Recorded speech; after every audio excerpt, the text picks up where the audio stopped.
¿Ya? Hola. Bueno, buenas tardes a todos.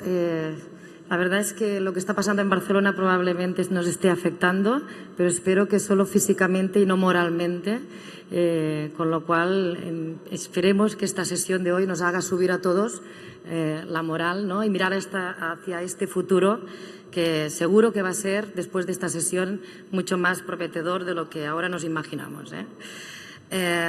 I switch to English, okay? Of course, our Bjark knows Spanish, he speaks Catalan, he speaks everything. But I will refer to English. Bjark, it's a pleasure, it's a real pleasure to have you here with us. You know that I need to confess, I discovered Bjark some years ago, and I discovered through Netflix, through the Abstract. I recommend to you. Abstract is the art of design, and this is one of I think it's the second one. No, it's about Bjark. And when I saw that series, and especially yours, I need to confess that I fell in love of you. I fell in love of your work, how you think about your job, how you try to change the rules. You are challenging yourself completely, and this makes also challenging ourselves. And I make you, well, it was for me, it was a big surprise, and I am a very fan of you, and I'm a follower of your work and what you are doing, which is a lot and very interesting, as you will see. No? So Bjark Ingels has put in place the concept, for me it's discover concept, hedonistic and sustainable architects. He will explain what does it mean. I will introduce Bjark because, he founded the group, Bjark Ingels Group, in 2005, after co-founding Plot Architects in 2001 and working at OMA in Rotterdam. Bjark defines architecture as the art and science of making sure our cities and buildings fit with the way we want to live our lives. Through careful analysis of all the parameters by local culture and climate, they change the contemporary architecture to flows to the global economy. So somebody that can read the future of our world and how to address the architecture to this future, which is amazing. Named one of the 100 most influential people in the world by Time magazine in 2016, Bjark designed a completely award-winning buildings globally. I think today he has more than 150 projects going on. I don't know, but more than 100 awards and recognitions. I think I read 150, which is a lot. This is Bjark, and you will see later. In 2018, Bjark received the Knight's Cross of the Order of Dannebrog, bestowed by Her Majesty the Queen Margaret II. In 2011, Wall Street Journal named Bjark the Innovator of the Year, and he received also the Danish Crown Princess Sculpture Prize in 2011. The Golden Lion at the Venice Biennale in 2004, the ULI Award for Excellence in 2009, and more and more and more and more. Alongside his architecture practice, Bjark has taught also in Harvard University, in Royal Academy of, in Harvard University, in Yale, Columbia University, Rice University, and also he is honorary professor at the Royal Academy of Arts School of Architecture in Copenhagen. He's also a frequent public speaker, TEDs, has been participating in the World Economic Forum, and knowing the agendas you can imagine of Bjark. He flew yesterday and he could arrive from New York. We need to thank a lot for being here, for sharing his views, his experience. And he has a very strong relationship with Barcelona. Hopefully you will, because he knows some words in Catalan. And we need to thank and a very warm welcome to Bjark for being here. Thank you, Bjark.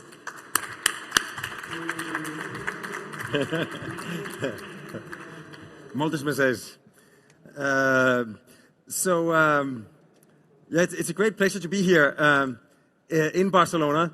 I'd like to spend the next 45 minutes talking about some of the ideas that have been flowing through our practice over the last 19 years. And I'm going to try to compete with the other conference that's happening behind us. Our company is called BIG. It's short for Bjarkingels Group. As you can see, I have very committed colleagues. Which is not unimportant, because when you're trying to do things differently, you discover that there's a lot of good reasons why things are the way they are. So once you try to do them differently, you actually have to solve an incredible amount of problems and sort of negotiate a credible amount of traditions and discuss an incredible amount of rules. But in order to get there, to get there, you actually need to be very passionate and very convinced about what you're doing. We have colleagues from, I think, more than 40 different countries. We do work pretty much across the Northern Hemisphere. And we have offices in London, Copenhagen, New York, and Barcelona. We operate from the scale of the product to the scale of the regional plan. And our offices are located in Copenhagen. This is where we were founded, inside a former Carlsberg factory. Apparently, you need 14-meter ceilings to make the cabs of beer bottles, which is something we benefit from now. We're also in New York, in Dumbo. We are in London. And half a year ago, we opened our office here in Barcelona. I think the first real result of our presence in Barcelona is that my son Darwin was born in Barcelona, which makes him a real certified Barcelonese. Look at that face. So this is maybe, if the photo I showed you before is my favorite photo, then this is maybe my second favorite photo, because it's me and all of the richest people in Denmark. Because the richest people in Denmark are the people that make Lego. And what I find amazing about Lego is that Lego, so basically they asked us to design the home of Lego. So this is the architectural model we made. This is the real building once it was finished. And we tried to make the building as inviting and as engaging as Lego is itself. So the entire roof is this sort of series of interconnected playgrounds where without a ticket you are invited to climb and explore and enjoy the three-dimensional space of the city. Underneath, the building is open in all four corners, and you can enter this public square where light comes in between the exhibition buildings. You have the local citizens roaming around, again without a ticket. And then finally, you can explore the exhibitions themselves. It's probably the only museum in the world where you are allowed to touch all the artifacts. And what I like about Lego is that Lego is not a toy. It's a tool. It's a tool that empowers the child to create his or her own world and then to inhabit that world through play, and to invite her friends in joining her in co-creating and cohabiting that world. So that's exactly what architecture is. That as human beings, we have the power to imagine the world we want to live in and to give it form, and then to sort of go ahead and make that vision or that desire a reality. The Danish word for design is FORMGIVING, which literally means to give form to that which has not yet been given form. In other words, to give form to the future, and more specifically, to give form to the world that you would like to find yourself living in the future. So, inspired by Lego, we try to work with this idea of a rational sort of rectangular sort of module that can be put together to create any variety. we created this project in Copenhagen. It's social housing, so the cheapest form of housing. It's made by essentially stacking room-sized units together, and in between them, you get an in-between space where we just put a window, and then we get an extra space that is 3.5 meters tall. So even though this is social housing, you actually have almost like palatial proportions on the inside. And just by gently shifting the interlocking of the boxes, we can create curves for what is the cheapest housing in Copenhagen. There's a 50-year wait list to get an apartment here, so we are already working on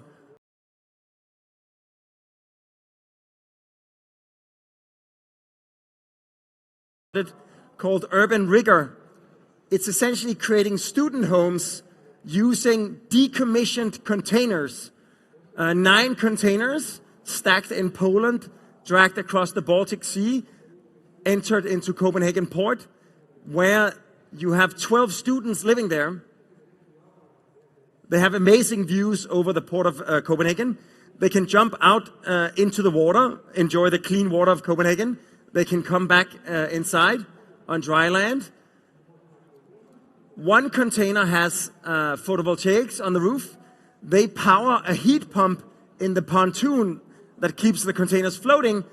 So all the heat that is used for heating, for hot water, for dishwashing, for showers, comes directly from the sea. Then you have a terrace and a roof garden. So all the electricity and all the heating actually comes from the environment. It's almost like a little floating ecosystem. So this was the first prototype.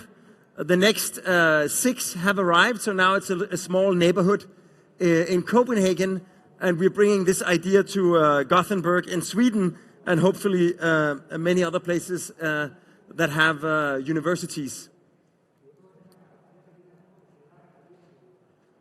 So you can say this idea of using decommissioned infrastructure for shipping containers and using them to create the social space for the students, I think is indicative. Like, you know, each situation have a certain set of criteria or a certain set of possibilities. An example is a building we're finishing in Vancouver.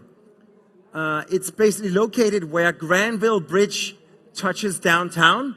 It triforks, and the triforking has left this area in the middle of the city undeveloped. So we started mapping the constraints, setbacks from the streets, setback from the bridges. Then there's a 30-meter setback because the city wants to make sure that no one lives and looks straight into the traffic on the bridge.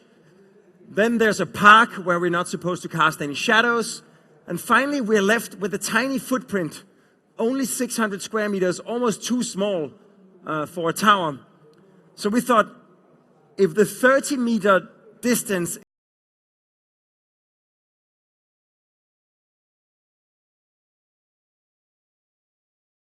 was like a weed growing through the cracks in the pavement and then blossoming when it gets light and air.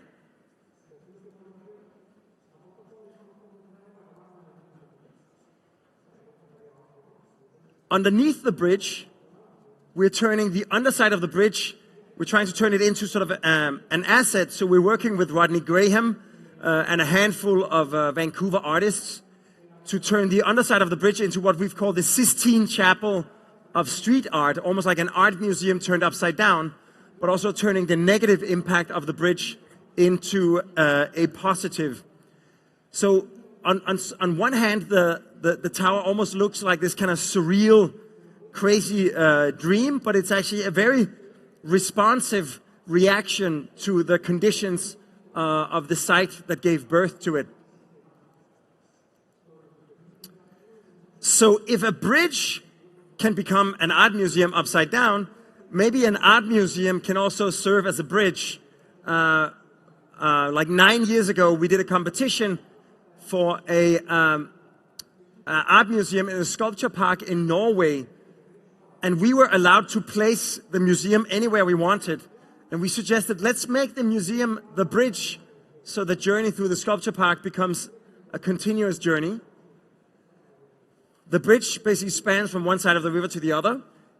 As an art museum, it contains a kind of introverted dark space with tall ceilings and an extroverted gallery with open views.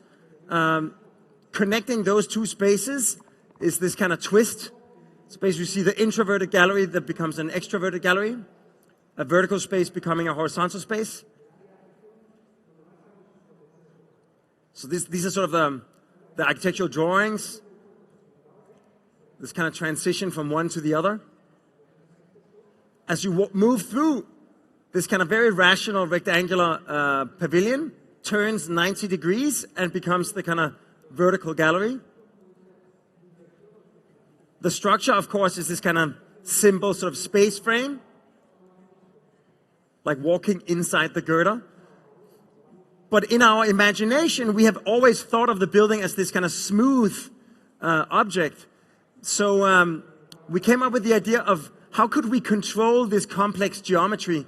And we came up with the idea of like using a lot of identical elements, just like when you have a stack, in this case of books, that make the 90-degree turn. So on the outside, a lot of identical aluminum profiles. On the inside, identical white painted wooden elements. So without any curves in any of the material, everything is completely standard off the shelf. But by gently shifting it, we can create this kind of seamless, smooth geometry. The same is true on the inside. You can see like a lot of identical wooden elements, like the simplest kind of wooden structure. We even use the tectonics of the wood to solve all of the necessary installations, the air handling, the ventilation, the heating and cooling. So this was our sort of vision for what it would look like, and this is what the building looked like when we opened a month ago. So essentially, this kind of almost perfect materialization of an idea where even though you see curves and warped surfaces everywhere, every single material is completely standard and completely straight. All of the necessities of an art museum are incorporated into this very simple geometry. And really sort of depending on the weather and the time of day, it also has this kind of aspect that not only is it a museum, that is also a bridge. From many angles, it even looks like a sculpture in its own right. You could almost like imagine that it's the biggest sculpture in the sculpture park, almost like an artifact that has been left behind, spanning across the river, like the biggest sculpture. Like you can see, this is an Anish Kapoor, this is Olafur Eliasson, so it's really a completely different scale of sculpture. So you can say that the bridge is very much this kind of response to a very specific and very demanding location, a sculpture park across a river. Another museum we opened a year ago is a museum that was located in the middle of the dunes on the west coast of Denmark. It's this nature reserve, so you're not even supposed to build buildings. But there was one exception, because during the Second World War, the Germans had built a gun turret, this indestructible bunker. The Danish military had used it as target practice for 50 years without destroying it. So it was decided to make a museum about the history of the Second World War right next to it. And we came up with the idea to not make another building that would sort of compete with the bunker, but to imagine the museum as an intersection between the different paths. So it's almost like when you have a hot potato and you make a slice in it and squeeze, it opens up in the middle.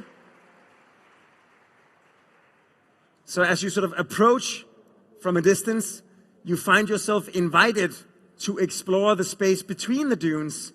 Concrete walls, the same material as the bunker. Corten steel, the same steel that is rusting in the bunker, takes you down into almost a bunker turned inside out. a square sunken into the dunes, surrounded by glass, allowing views into the exhibitions where you can learn the story of the Second World War. Here you descend and you find yourself, even though you're entirely underground, like in a bunker, you're actually sort of washed in daylight. You have a sense of the weather outside. All of the necessary installations for a museum are sort of integrated into the formwork of the concrete, the holes on the walls and the ceilings. And from here, you can then sort of journey deeper into the dunes and connect into the old gun turret itself, where you see the sort of the rusting steel, the thick concrete walls, the place where the gun was mounted. So in a way, the spectacle of this building becomes its discretion. The fact that it's almost hidden makes it like this kind of secret treasure inside the sand dunes. So again, like the demanding context ends up sort of giving form to the architecture of the building. A last museum I'd like to share is maybe an example of a sort of different kind of use of concrete. In people's minds, concrete is obviously it's the cheapest material, and you see it everywhere, and you often see it used in a very sort of uninspired way. But depending on how you use it, it can also be an incredibly beautiful material. We just opened a cultural institution in Bordeaux on the waterfront of the Garonne called Mecca. It's essentially an art museum, a theater, and a library, a mediatheque, joined together to form a single institution. So we thought, let's take all three institutions, create this kind of frame between the city and the river that puts all of the shared program on the ground. It forms almost like a loop along the waterfront. It invites the promenade along the Garonne to move through the building. And it creates this room, which is an outdoor covered space, protected from the weather, protected from the sun, where each of the three institutions are allowed to expand. So this is what our vision was. This kind of extension of the promenade, creating this kind of extra room. Basically, the way it's built is it's a 15,000 square meter institution with a 40 million euro budget, which I think even by sort of Spanish construction costs is really inexpensive. It's basically two in situ cast concrete buildings, one for the theater, one for the mediatheque, connected by a steel beam serving as the art museum with the skylights above. So this is the construction. To bring in daylight, we sort of created these windows that are 60 centimeters tall and up to 240 wide. So from the inside, you can see that they're like really big, normal-sized windows that create sort of very sort of open, enjoyable workspaces. But from the outside, they're so small that they almost disappear and becomes almost like a texture, almost as if you took the stones of the facade and pulled them apart. For the outer facade, we had a fantasy. We're in Bordeaux. The UNESCO World Heritage City of Bordeaux is built with this local sandstone, a very beautiful, pale, warm sandstone. And we thought, let's use that sandstone. But then we looked at our budget again, and then we thought maybe there's a cheaper way to do it. Basically, the beautiful thing about sand in Bordeaux is that it comes from the same sandstone that is so beautiful, which means that if you make concrete with that sandstone, it has this kind of very warm, bright color. So we started making different tests, trying to sort of achieve the color, the texture that we had in mind. Of course, because it's in situ cast concrete, we can make these incredible precast corner pieces. We can make the steps also as corner pieces. So suddenly the concrete instead of sandstone became an advantage. So we could actually, so here you see the concrete pillars that have been clad in insulation. You see the windows. And then we just started mounting the concrete. It has this kind of texture that makes it very beautiful. It's a lively surface. So just like a stone wall, each panel has a slightly different hue. And slowly the building started taking form. So this is the finished result. You see the kind of urban room that is like this new sort of space for the city and the citizens of Bordeaux. You have this kind of undulating ramp that takes you up. An art piece was commissioned for the opening. So here you see like the accessible slope is sort of integrated as a kind of facet in the surface. You have the giant stair. The windows that are sort of integrated into the bands of stone. And then this kind of art piece commissioned by a local artist, Benoit Maire. And his idea was it's a head of Hermes, the namesake of hermeneutics, the sort of art of interpretation. And he created the head in such a way that when you see it straight on, where we created the room, this kind of absence of building, there's also an absence of head. And it becomes this kind of perfect fusion of art and architecture. When you enter inside, on the inside, it's almost like Le Corbusier. Everything is made out of in situ cast concrete, the kind of cheapest material we could find. Here you're actually standing in the lobby looking up. There's a periscope. So this is a giant mirror that gives you a view of what happens on the square. The art gallery on top, and a continuation out to this kind of elevated terrace that is also a sculpture garden. The theater is a black box theater, but for acoustics, the entire wall is made out of 3 different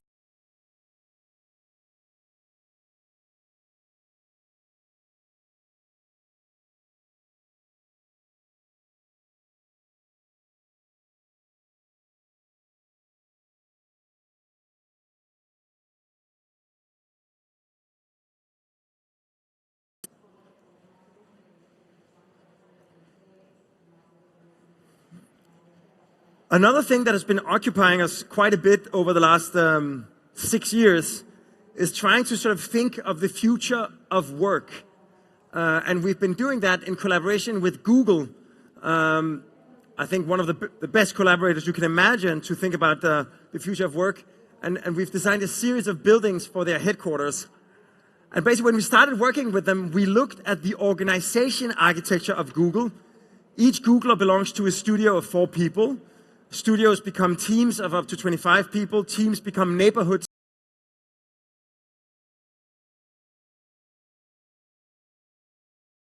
First building we're building for them, there's 3,000 Googlers. And we wanted to connect all of the Googlers to each other.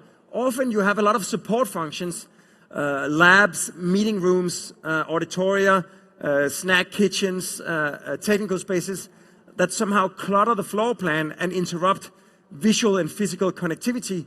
So we divided it on 2 levels. We put all of the support on the ground level, this kind of more noisy social plot.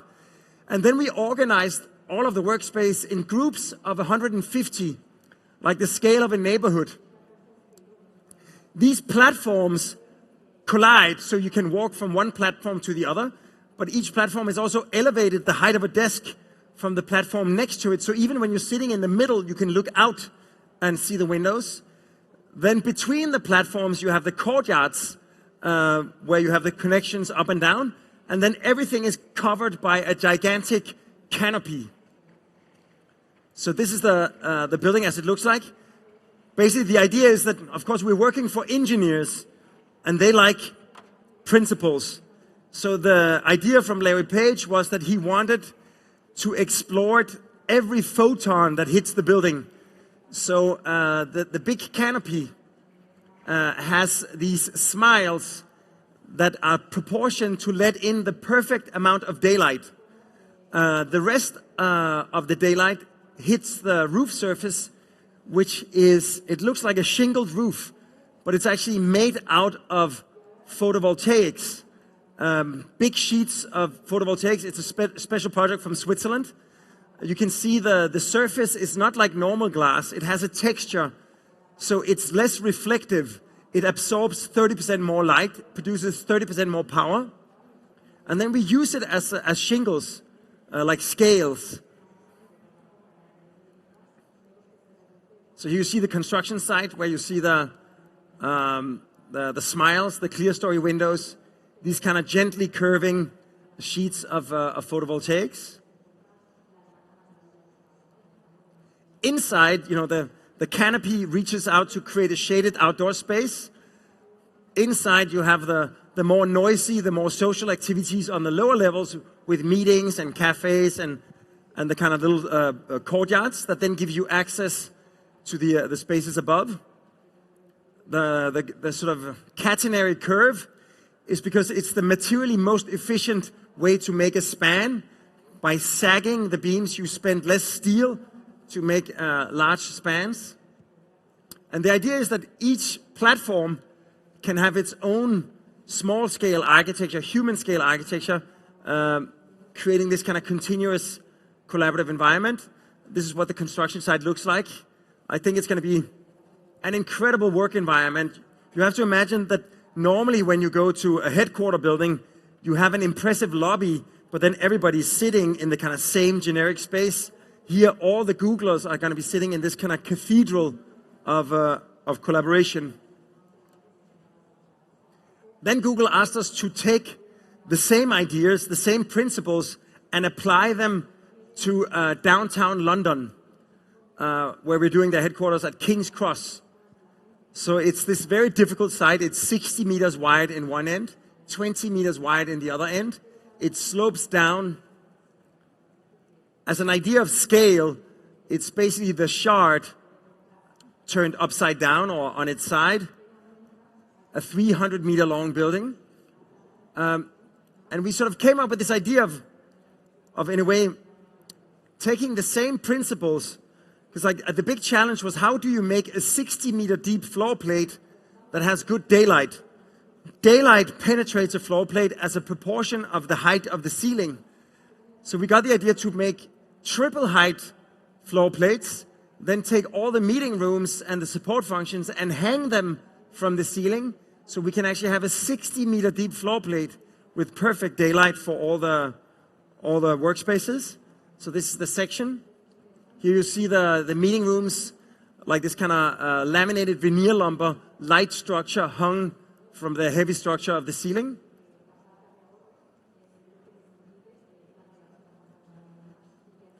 Connecting the different levels, you have these kind of diagonal streets that sort of move diagonally through the entire building from the ground to the roof. In one end, it's like 20 meters wide. On the other end, it's right. In one end, it's 60. On the other end, it's 20 meters wide. And when you look at the building, it looks like a 3-story building. But then when you understand the scale of each floor, you understand that each floor in itself is actually 3 floors.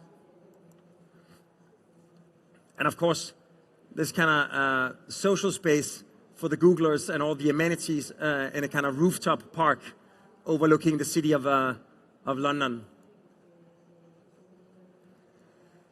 And we've tried to sort of apply, create workspaces in many different situations.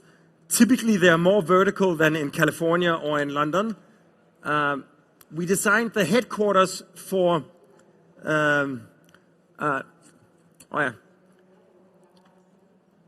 we're right now building the headquarters for Pfizer and a series of offices in Manhattan, which is basically a skyscraper roughly the size of the Empire State Building.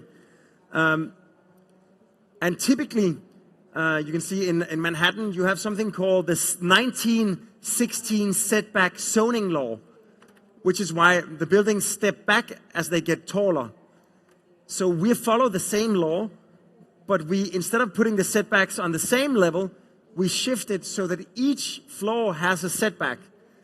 It also has a double height space that connects it to the floor above and the floor below. You can also connect out to a terrace. So essentially the entire 50-story building is in principle one continuous collaborative environment.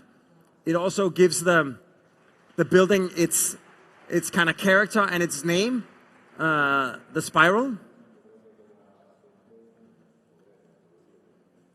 And in Shenzhen, we recently opened the headquarters for the energy company of Shenzhen. And the local plan was very specific. You could build 220 meters and 110 meters within this envelope. So the only thing we could really design was the facade. But we are in a sort of tropical climate. So we designed the facade like a pleated fabric, almost like an isi miyake fabric. So zigzagging, facing the predominant direction of the sun, it's all aluminum, all opaque. Facing away from the sun, it's all glass.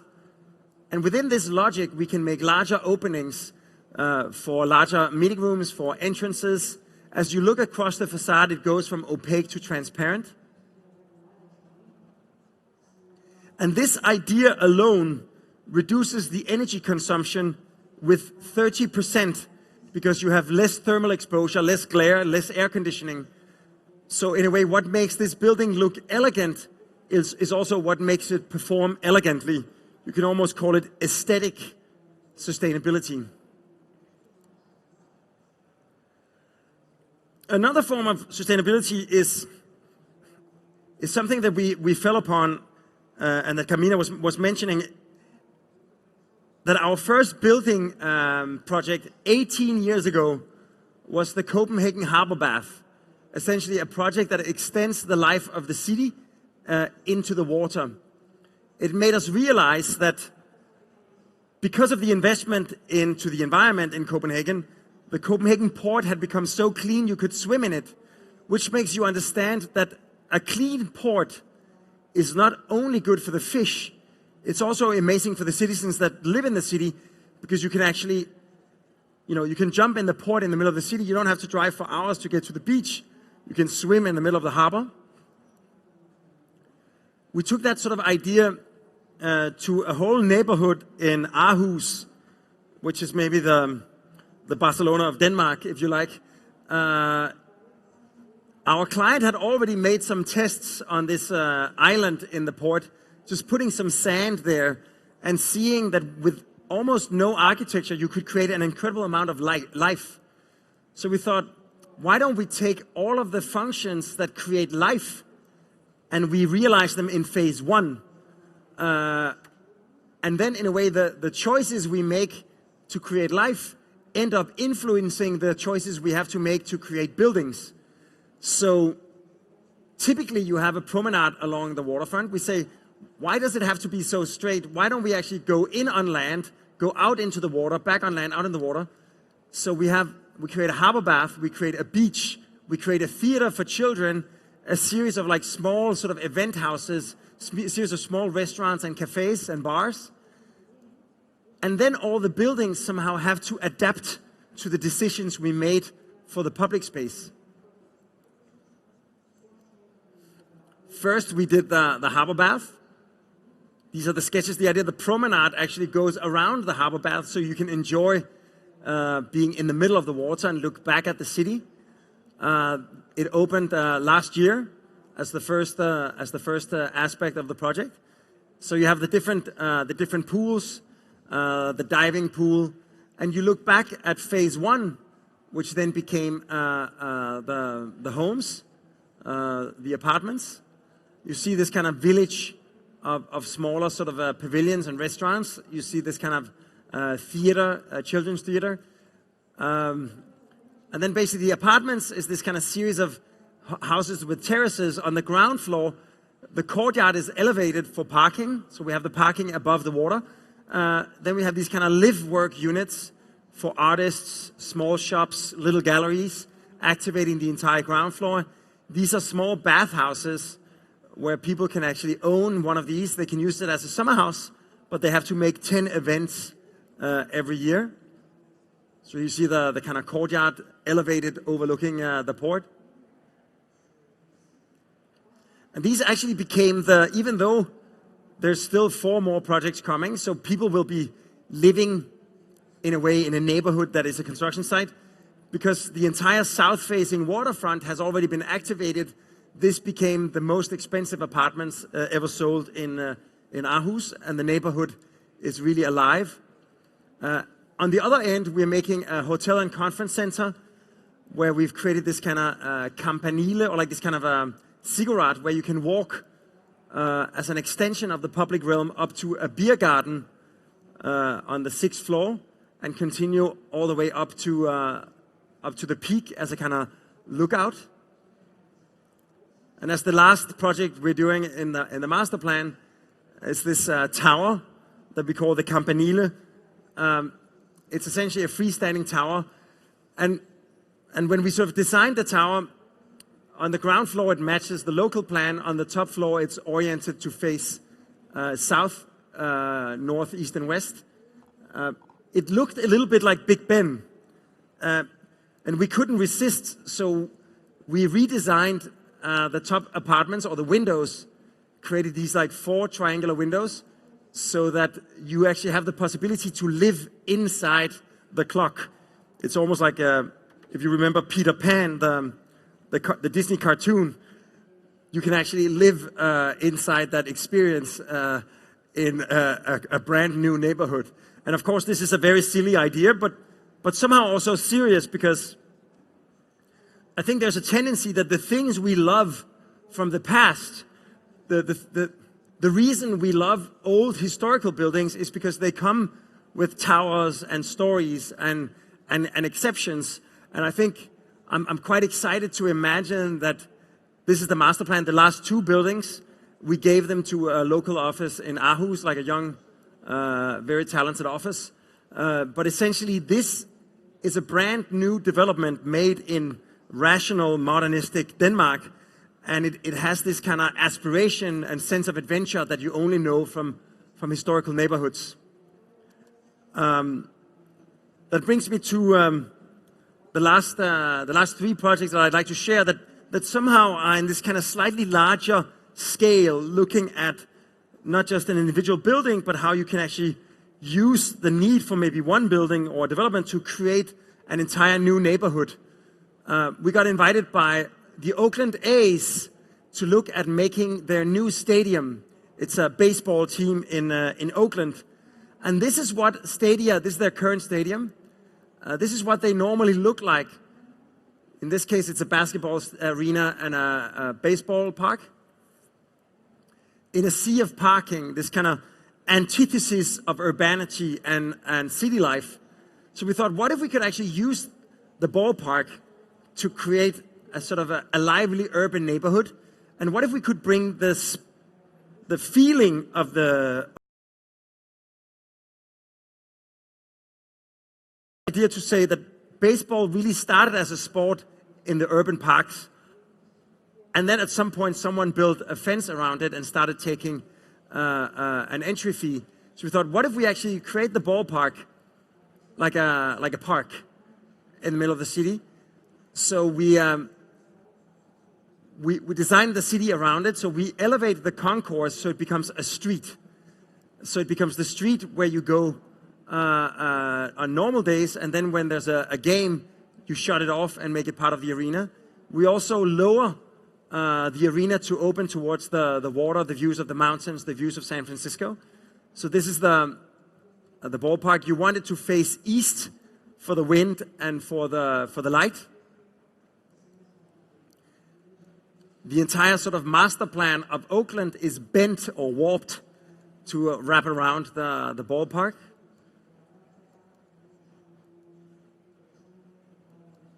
So imagine like sort of basically the main entrance into the ballpark is actually just walking over this new park. And then every level, the lounges, the cafes, the bars, the restaurants open up to this linear park that wraps around the entire ballpark. And imagine there's roughly 100 game days per year. So the other 250 days a year, the park is actually a public park for the people of Oakland. The concourse becomes the main street of this new neighborhood. And the tenants working and living in the neighboring buildings actually have views of the game. So basically imagine, like, of course, on a game day, this is part of the experience of the game. This kind of amazing seats in the middle of the park. But on the other 250 days, this is where you go and have a beer or have lunch if you live or work in the neighborhood. We also had to resolve the transportation challenge because there's no public transportation going to the area, and also you don't want to build too much parking these days. To get to the area, you have basically you have the BART, the Bay Area Rapid Transit, arriving over here, but you have to navigate across a 12-lane highway and a sort of a giant sort of train track. So we found out that the simplest and cheapest way of getting across these obstacles was to make a gondola with one stop in between. So all we have to do is place a single mast. Then we could actually sort of, as soon as you arrive on the Bay Area Transit, it's a monorail that goes above ground. You step straight out, enter into a gondola. The gondola takes you across Oakland. You get this kind of spectacular view of the ballpark that you're arriving to. Then you arrive on Jack London Square, and then you get out and walk across, and you enter straight into the ballpark. So it's in a way using the need for the Oakland A's to create a new stadium, to create a new, lively, well-connected, and engaging neighborhood on the waterfront of the city. Rather than this kind of lonely elephant in a sea of parking, it becomes the beating heart and the public park of this kind of lively new neighborhood. So ports is really where a lot is going on. There's a lot of change happening. Industries are moving out, new neighborhoods are coming in, but also there's climate change happening. This is what Manhattan looked like after the Hurricane Sandy came. And right after, we got invited for a competition to imagine what would the necessary flood protection for Manhattan look like, but in a way that wouldn't become a seawall segregating the life of the city from the water around it. And we got inspired by the High Line. The High Line is this beautiful park in New York that is built on top of decommissioned train tracks, that after they shut the train tracks down, it has become the most vital social and environmental space in the city. So we thought, what if we could make the infrastructure for resilience in a way where we don't have to wait before it closes down, before it becomes nice? So we went to the city and said, we're going to work with 50 different local community groups along the waterfront. Then we're going to design all of the hard engineering in a dialogue with the local citizens so that it makes their waterfront more accessible and more enjoyable. So underneath the FDR, we're making these pavilions, we're making this kind of linear furniture with planters that has enough geometry to stop a flood from coming in. Further up the river, at the East River, we're creating these kind of rolling hills that essentially protect the park from the noise of the highway, but also in return will protect the city from any kind of incoming storm flood. We also provide a series of new bridges that improve the connection from the neighborhoods out to the waterfront. So this project, we've called it the Dry Line. It's essentially the High Line that's going to keep Manhattan dry. We're breaking ground on the whole East River portion next spring. It's 4 miles, $1.3 billion investment. And essentially it's going to create this kind of social infrastructure where the necessary investments into resiliency infrastructure also makes the waterfront more accessible and more enjoyable for all the people living there. And essentially, as the last project that I'd like to share is maybe, I think, the perfect example of almost everything that I've shown today. And it's a building we just opened last week in Copenhagen. Denmark is already a quite progressive country when it comes to how we deal with the environment and how we deal with our waste.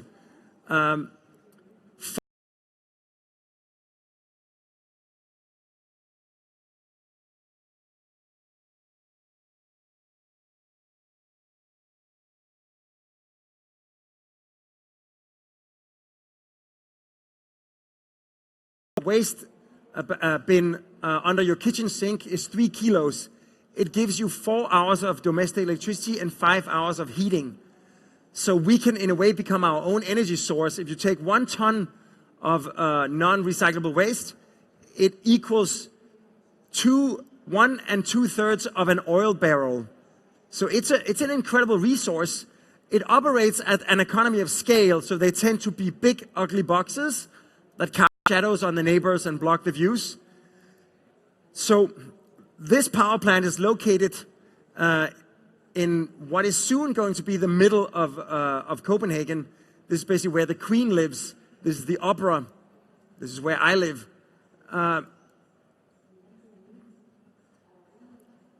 So it's in the middle of the city. It's right next to the marina. It's right next to the go-kart tracks on one side. It has the local kids in the cable park sort of water skiing right next to it. So we thought, like, the one thing that was truly amazing about this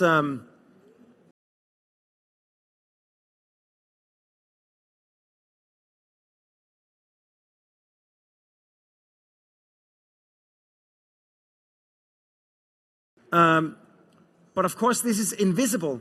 Nobody can see it. The most amazing part of the project is invisible. So we thought maybe there's a way to make it, to express it, take advantage of it, celebrate it in the architecture. And we said, we may not have mountains in Denmark, but we have mountains of trash. But what if we could turn it into an actual mountain, a mountain for skiing? We have no alpine skiing in Denmark because we're flat. The nearest alpine ski slope is Isaberg in Sweden. It's 150 meters tall.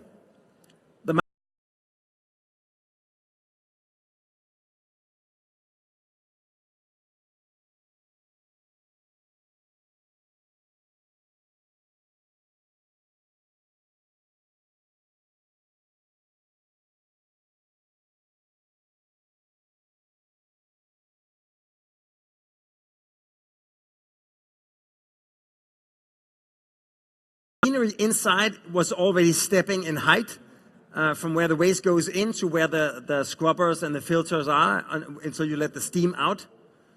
So we sort of wrap the plant in a continuous facade, a continuous sloping roof that gives you like a vertical ascent and then a black, a blue, and a green slope down.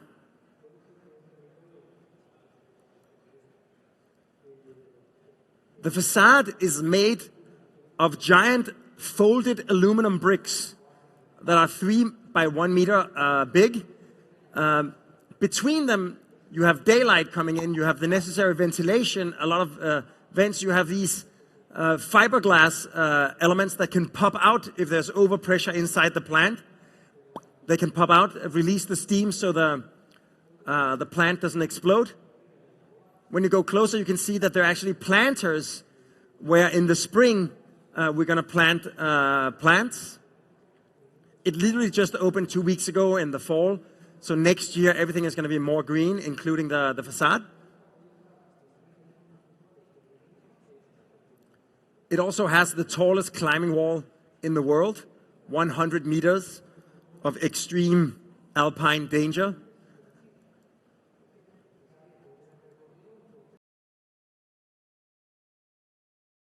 You up through the power plant, so it has amazing views. On one side, you can look at the people climbing on the outside. Towards the inside, you look into this day-lit power plant.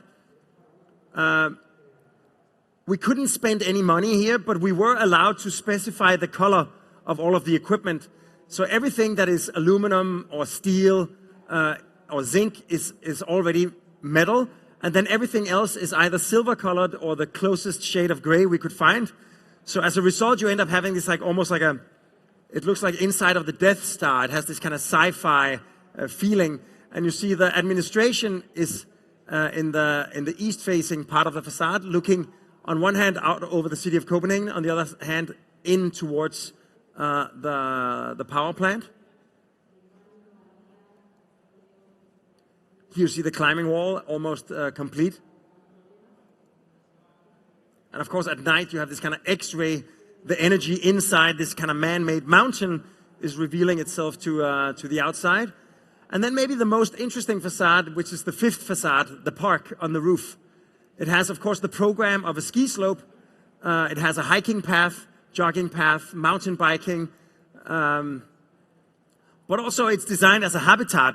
So, of course, the facades are full of plants, but also you have seed bombs. You have habitat for birds, for insects, for foxes and mice. So it's going to have its own sort of life form.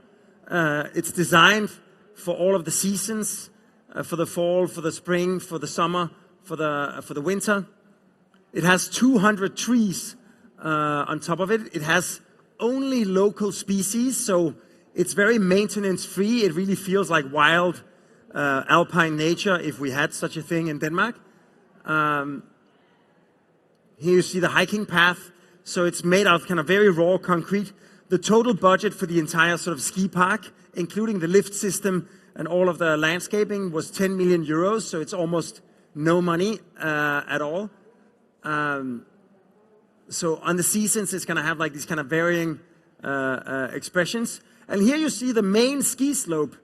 So it actually looks like grass now. But of course, this material is a very important material. But to give you a sense of scale, it's the main slope is the same proportion as an Olympic half pipe.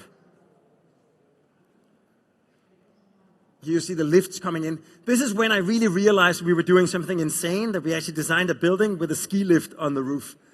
So this could be somewhere in Andorra, but it is actually in Copenhagen. The material underneath the grass is this. It's a company called Niveplast. Italian company, it means snowplast. And we tested all kinds of all-year skiing surfaces. This has the exact same friction and grip as a newly groomed slope. So it has the same speed as a newly groomed slope, but it has the same grip. So it's very good for freestyle skiing, for making tricks. Of course, when it really snows, you have powder, but otherwise you have this. The only problem was that it was quite ugly. This is an installation as we found them. And it's because the plastic expands and contracts with the temperature. So they needed these dilatation joints every 2 meters in each direction, which of course becomes not only ugly, but also kind of risky. Imagine if you're coming down on a pair of skis and they get caught in this thing. So we sat down together with the company and developed this solution, which is now their new standard in all of their future projects. It's basically a very simple solution. So imagine you have the existing system, and then basically we make these kind of loops or eights that essentially, if you look at structurally, these are squares and these are rectangles. And that means that when they expand or when they contract, the rectangles become hexagons. So this very simple idea means that we could actually have a continuous surface. So the geometry, the form of the pattern actually has a different quality or a different performance. The form becomes performance. So these are the first prototypes, and then these are the installations. We also got the idea to work with different shades of green. So it always shows you intuitively the middle of the slope. So if the plastic gets really dark, then you know you should think about changing direction. So here you can see how perfectly continuous it becomes, and then how sort of gradually over time the green starts growing through, because the grass is not only there for the beauty, it's also, of course, to slow down the precipitation of water so you don't get waterfalls in when it's raining, but it's also the grass that actually holds the roots of the grass that holds the surface to the roof. So here you start sort of getting a sense, like again, here you see that we had just finished laying the last piece of the green, and you can already see here the grass has taken over completely, and here it's completely fresh. So next year, and here you see an earlier test where there's no grass except maybe at the bottom, where you can get a sense of how the movement is. It has the kind of the smoothness and this kind of the feeling of a newly groomed slope. So what I really love about this project, I think, is it shows you not only is it a perfect example of hedonistic sustainability, that a sustainable city is not only better for the environment, it's also better for the people living in that city. Social infrastructure, that the infrastructure for our city can also be the infrastructure for our social life. Pragmatic utopia, that you can actually use the dream of creating a utopian world as a driving force for each practical, realizable project. And I think not only has it transformed the skyline of Copenhagen, it has also become the kind of perfect example of the true power of form giving.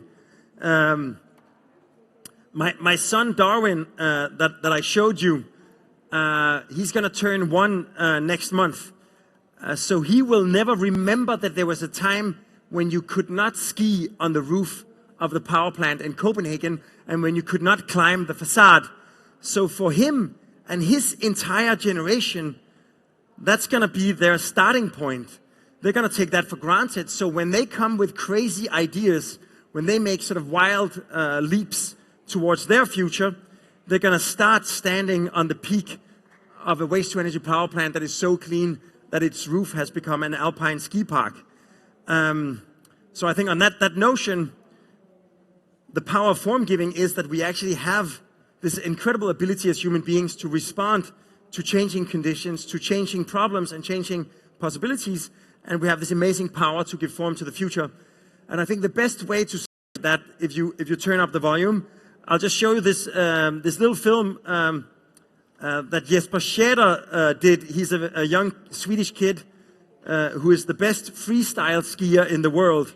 And before the power plant was entirely finished, he made a test of what's possible on clean technology.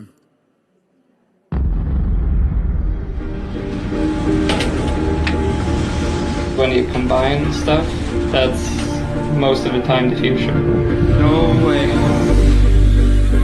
Combine nature with the man-made. A mountain with a building.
So good.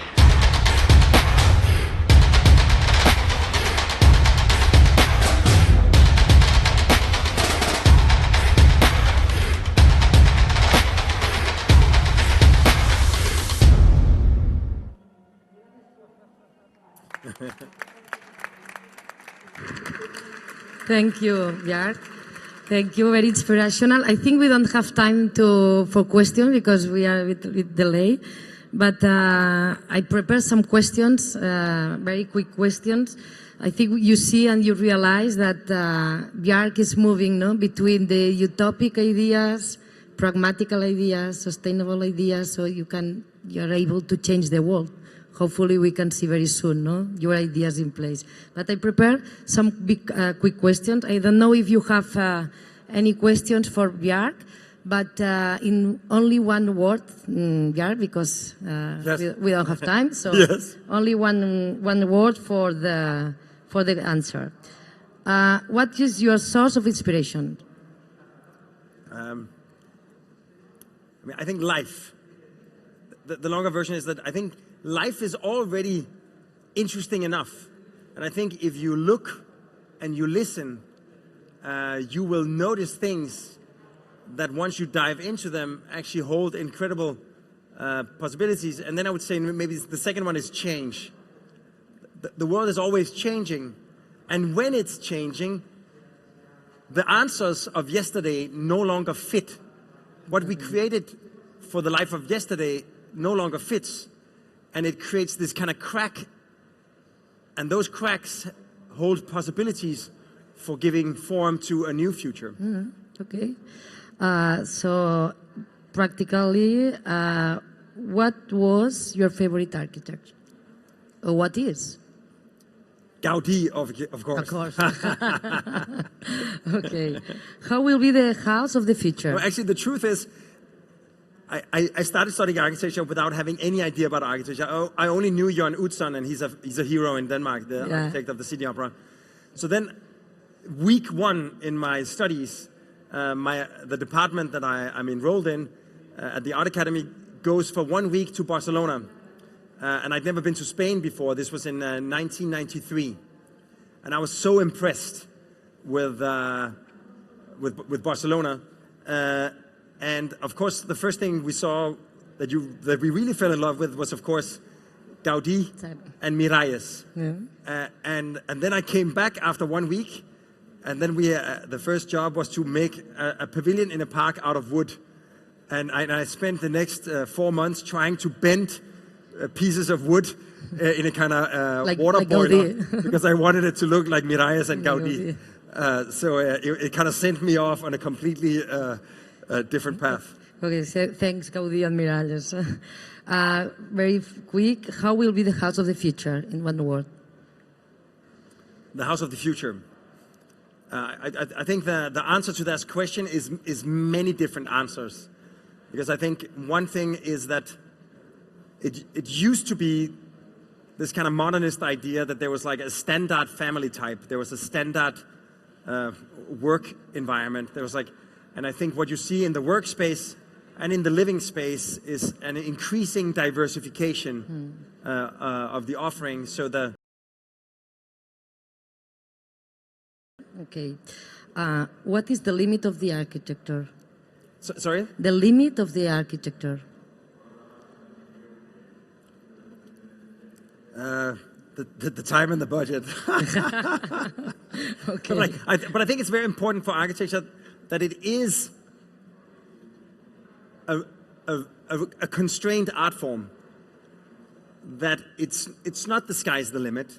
There are many limits, and it's actually by understanding those limits, by embracing those limits, by questioning those limits, of course, negotiating those limits, that you reach something. So the limitless, A, it doesn't exist, and B, it's probably not that interesting. But the IRR for the financial people is part of your limits, and you understand. Yes. Yes. Okay. Take note, everybody. Any trend in the architecture you are against it? Any trend that you see in the architecture that you are not supportive, you are against, totally against? Yes, maybe, but I think it's very clear in my native Copenhagen is that there is, right now, I would say the last 10 years in Copenhagen, and I noticed this when because I live mostly in New York. Last year I lived mostly in Barcelona. There is this kind of new new minimalism disguised as some kind of rediscovery of material, but it's a very unimaginative rediscovery. And in Copenhagen, what it means is that you see it where our offices, all the neighboring lots have been developed. You see it in the South Port, in the North Port, next to our buildings in Ørestad. These kind of identical brick buildings, 6 stories high, with the same kind of balcony, and each balcony, like the balconies are always prefabricated galvanized balconies, but then they have, some of them have vertical sticks, some of them have horizontal sticks, some of them have squares. So there's little differences. And then each building has between 2 and 5 different shades of brown or red brick in this kind of orthogonal pattern. And then once in a while, they change the orientation of the brick. So it's this kind of the least inspired, the least interesting. And you know that the architects and the clients are thinking, oh, we're really killing it here. We're like rediscovering the brick and blah, blah, blah. But what they're really doing is making these kind of very cosmetic, completely indifferent choices that have zero impact on the lives of the people that are going to live there. They open no connections. They create no possibilities. There's no reimagining of how we want to live. Just some kind of a good schoolboy or schoolgirl doing homework just the way they're supposed to. In the tick, in the box. Yeah. Yeah. Okay. Very fast. One thing that in your projects you cannot accept, anything that you cannot accept, never? I mean, we did write a book called Yes is More, right? Yeah. Which was about the power of saying yes to all kinds of things. I do think that once in a while, we have rejected certain projects. I think the most important thing is that you, when you meet the client, that you feel that there is a kind of an alignment of ambition, because if you have, all projects have their own constraints. And typically there's a lot of rules you have to follow, there's a lot of criteria you have to follow, there's a budget you have to meet, and there's a schedule. And you can meet all of those requirements if you are somehow aligned, that you... big ambitions don't need big budgets, they just need an alignment of vision, maybe. Okay.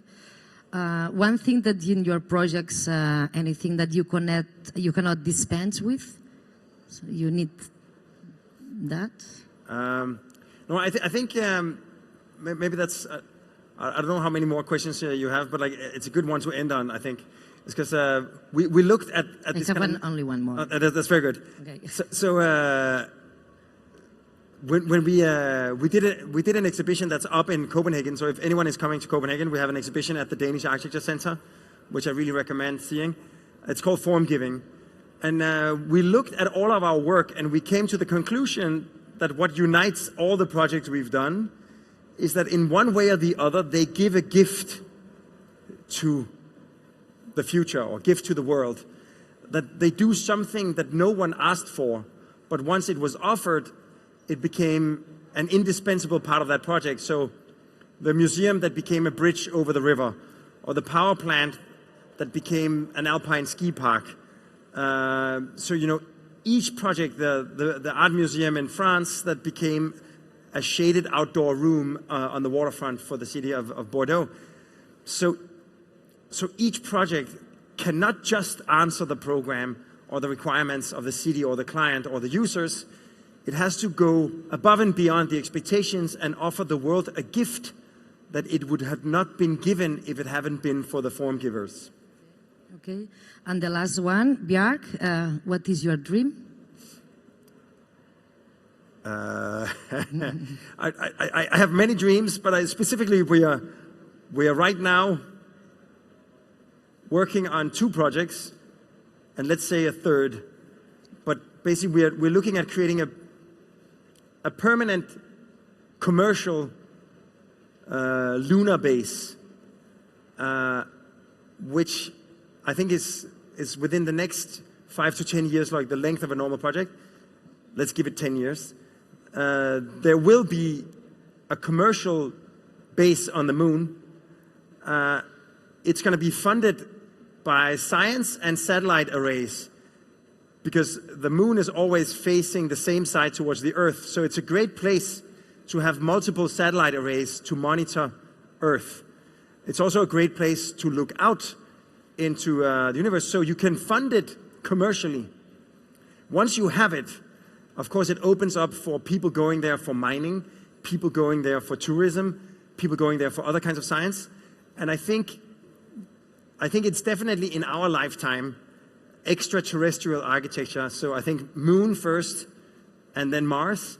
And I think the beauty that we're discovering with the project, we're also doing a project called the Mars Science City, looking at a longer into the future permanent human habitat on Mars. But looking at these planets, or let's call the moon as sort of a satellite, but a heavenly body, and Mars, we begin to understand, because you have to understand the whole ecosystem of a planet, that looking at those challenges somehow at the same time give us the answers for planet Earth. So I think sort of applying design thinking, form giving at the scale of a planet, either the moon, Mars, or even Earth, is not only a possibility, I think it is a necessity, because global warming really needs not just a lot of partial calls of agenda or statements of political ambition. It needs a master plan for the planet. And we would love to be contributing to that. Good idea, the master plan for the planet.